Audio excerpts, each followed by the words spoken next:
across half a century in newspapers and in his documentary films, many for ITV, but later also in the cinema. He became an ever stronger voice for those without a voice and a thorn in the side of those in authority. We pay tribute to this giant of a man. Uh, who was a campaigning journalist, a filmmaker, author, and fervent critic of the US and British foreign policy. Joining us to pay tribute with us is Ashraf Patel, a researcher. Assalamu alaikum wa rahmatullahi wa barakatuh. Brother Ashraf, how are you? Wa alaikum salam and Jummah Mubarak, Najma and listeners. Hope you all well. Yes, Alhamdulillah, Jummah Mubarak to you too. What was he known for? What was John Pilger known for?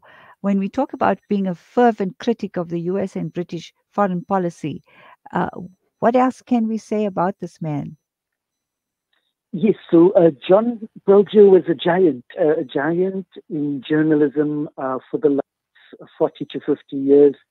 And he was one of those radical maverick journalists that basically took on the establishment.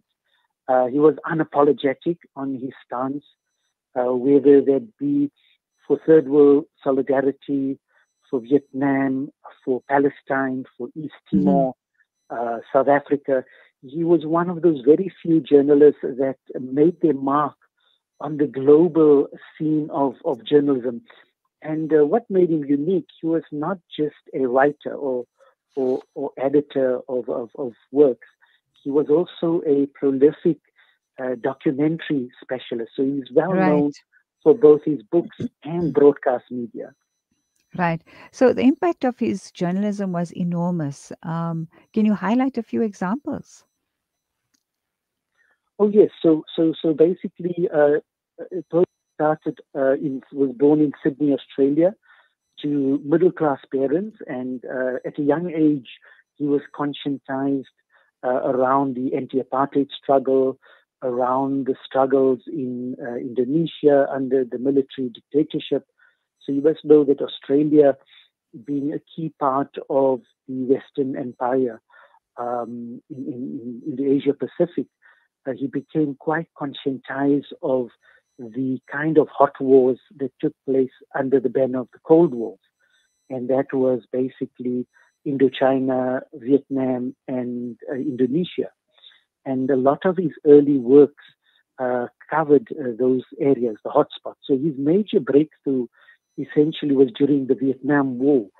And it's quite ironic that Pilger passed away just a few days ago, and his opponent or nemesis, Henry Kissinger, who was Secretary of State in the 70s, he also passed away just a few weeks ago. Right. And Pilger took him on. Pilger took on Kissinger because it was Henry Kissinger that decided to carpet bomb Cambodia and Vietnam at a time when the US was losing the war. And that is where the use of chemical weapons, Agent Orange, for instance, were used to destroy the Vietnamese. And it was the likes of John Pilger that were on the ground and covered the massacres and brought the My Lai massacre and a lot of those massacres to the world. So that was his major contribution to kind of social justice journalism.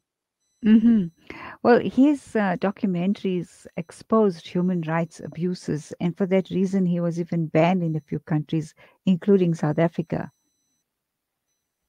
Yes, of course. He was a key player in the anti-apartheid movement in Australia. And in the 60s and 70s, the apartheid government banned him, obviously noting that he would get on the ground, go into the townships and cover the stories of the homelands and the struggles, and that would embarrass the regime. But yes, he was quite balanced in his view. So yes, he was very critical of the apartheid government.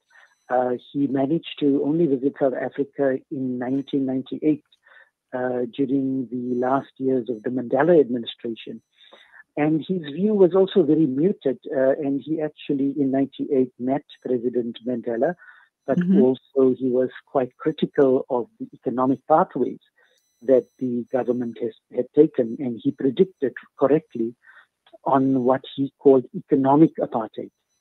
Mm. And as you can see, 25 later, the economic pathways that South Africa has taken has deepened in some ways inequalities in different communities at different levels.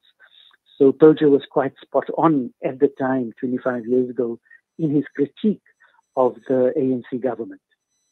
Mm. His courageous journalism style, if you want to call it that, set the tone, I guess, for all of the journalism that we're seeing come out of the very brave journalists out in Palestine, occupied Palestine, and in Gaza specifically. Yes, Pilger was a great supporter of the Palestine struggle. He was at all the major marches during the anti-war movement in the 2000s against Iraq and Afghanistan, and he wrote prolifically on the major invasions by the U.S. empire, and definitely. If you were to look at, he was also an innovator in journalism. So, for instance, Mm-hmm. one of his major advocacy campaigns in the last decade has been around the incarceration of Julian Assange, who's a fellow Australian and is still serving a prison sentence because of the WikiLeaks platform. Mm. And so Pilger definitely were one of those journalists that saw the power of the internet in terms of getting the right information in occupying zones. So Mm. WikiLeaks basically exposed U.S. Army atrocities in Iraq, in Afghanistan, in many parts of the world, and that broke through WikiLeaks. And as a result, there has been a campaign to suppress information, and the campaign against Julian Assange, for instance, in the last decade, has been an Mm. example of trying to suppress the truth. But in the end, Pilger stood steadfast in the campaigns for the whole WikiLeaks saga and tried to keep that spirit alive as Mm. internet media takes on a new kind of role. Right. What legacy does he leave behind? Should I be even asking that question?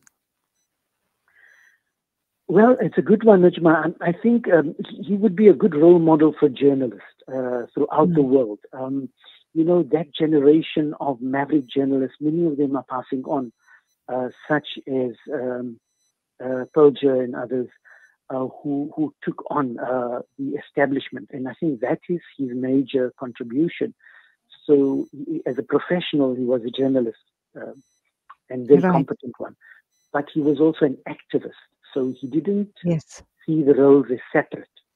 And I Mm-hmm, think that mm-hmm. was an important marker where his activism basically was the dominant force, and journalism was just a profession, a vehicle to Mm. express his activism. I think that was quite Absolutely. significant. Yeah. And it could be a role model, a great role model for journalists throughout the world to follow that route. Yes, it is very challenging because news media is very concentrated, and ownership patterns are very, very kind of focused on certain agendas. But Mm. if the likes of Assange, using the journalist code, using the freedom of expression rights that journalists have, etc., shows that you can push the boundaries. As any journalist, you can find out atrocities or exploitation in any country, in any community, and you can Mm. still hold your ground. I think that Right. is a very inspirational life and message of John Pilger. When was his last work? What did he leave us with in the end? I think he was quite ill, so his last book, I think, was in 2020. He was looking at kind of new approaches in journalism. He was very vocal on all the wars, both in the current Gaza conflict, but more recently, the Russia-Ukraine conflict.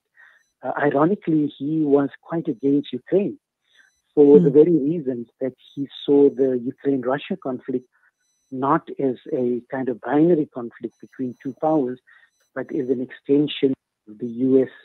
influence in that part of the world. So he didn't support the Ukrainian side, etc., as which many countries are following.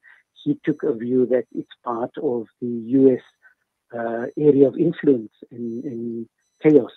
So yes, he wrote extensively on these conflicts, and he still continued his work at campaigning for the release of Julian Assange. Well, a great loss to the industry, of course, and to the world at large. We pass our condolences and sympathy to the bereaved families, and of course, the world mourns the death of such an incredibly amazing campaigning journalist as we know him, as we all knew him. Thank you very much, Brother Ashraf, for your time this morning. Shukran for the opportunity, Najma.